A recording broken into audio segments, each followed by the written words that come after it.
Hello' everyone, কি খবৰ আপোনালোকৰ? মোৰ খবৰ ভাল। বলক আজি আপোনালোকক বস্তু এটা দেখাই আছোঁ। চোতালখন পাৰ হৈ আহিয়ে এয়া যে দেখিছে, এইখন আমাৰ খেতি পথাৰ আৰু খেতি পথাৰৰ ওচৰতে আমাৰ এই পুখুৰীটো। মই যে বস্তু এটা দেখাম বুলি কৈছিলোঁ, আমাৰ পুখুৰীত হেনো মাছ মাৰিছে। কোনেনো মাছ মাৰিছে তাকে চাবলৈ আহিলোঁ। আহি দেখিলোঁ যে মোৰ মিষ্টাৰে দেখোন নামিছে। সিটো পাৰেহে আছে। ৰ'ব অলপ ওচৰৰ পৰাই দেখুৱাওক। সেইবাবে বেলেগ এটা ছাইডেৰে আহিলোঁ আৰু ইয়াত আহি দেখোঁ যে দুজন মানে পূৰা মাছ খেদি আছে এফালৰ পৰা।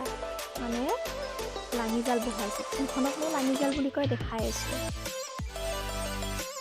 এইখন ক'ত কি বুলি কয়, কোন ঠাইত কি বুলি কয় জনাব। মোৰ কিন্তু মিষ্টাৰৰ ঘৰৰ ফালে এইখনক ফাঁচি জাল বুলিহে কয়। মাছবিলাক হেনো বজি যায়, সেইকাৰণে ফাঁচি জাল বুলি কয়। আৰু এইখিনি ডাঙৰ জালেৰে মাৰিছিল, এইখিনি আমাৰ ঘৰৰ বাবে ৰাখিলে আৰু পাইছিলে মাছ, বেলেগকো দিয়া হ'ল। আজিলৈ ইমানেই।